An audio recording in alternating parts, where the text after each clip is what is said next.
దొంగ ఓట్లతోనే బీజేపీ కేంద్రంలో అధికారంలోకి వచ్చింది అన్నారు TPCC chief Mahesh Goud.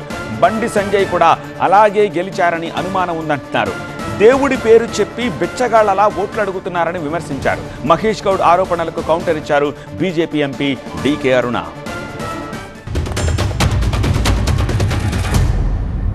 BJP నాయకుడు బండి సంజయ్ గెలుస్తాడా? ఇక్కడ కౌన్సిలర్ నుంచి ఎంపీ ఎట్లయిండు? దొంగ ఓట్లు వేసుకునేండు. కరీంనగర్ లో కూడా ఇలా రాహుల్ గాంధీ ఓట్లు బయట పెట్టినారంటే కరీంనగర్ కూడా దొంగ ఓట్లతోనే గెలిచినట్టుగా నాకు అనుమానం ఉన్నది. దొంగ ఓట్ల గురించి కాంగ్రెస్ పార్టీ మాట్లాడుతుంటే అసలు నవ్వొస్తుంది. వాళ్ళకు ఓడిపోయినప్పుడే దొంగ ఓట్లు గుర్తొచ్చినాయి.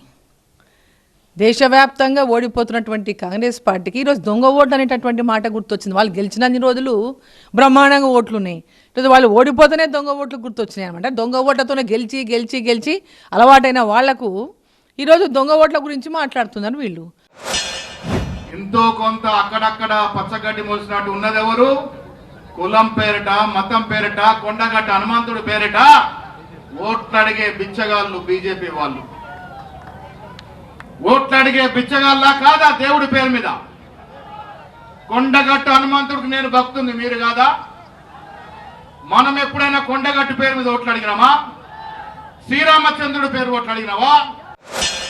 అంటే దేవుణ్ణి, హిందుత్వాన్ని, ధర్మం గురించి, దేవుడి గురించి మాట్లాడితే బిచ్చగాళ్ళ ఆయన దృష్టిలో?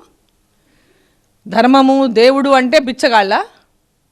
మీరు అనకండి, మీరు ఇంకేమన్నానండి. మీరు హిందుత్వం గురించి మాట్లాడద్దు, హిందూ ధర్మం గురించి మాట్లాడద్దు, హిందూ దేవుడి గురించి మాట్లాడద్దు. రోజు కాపీ కొడుతున్నారు కదా మమ్మల్ని. మతిస్థిమితం కోల్పోయి ఇతరులను అవమానకరంగా మాట్లాడడం అంటే ప్రజలు బుద్ధి చెప్పడానికి సిద్ధంగా ఉన్నారు.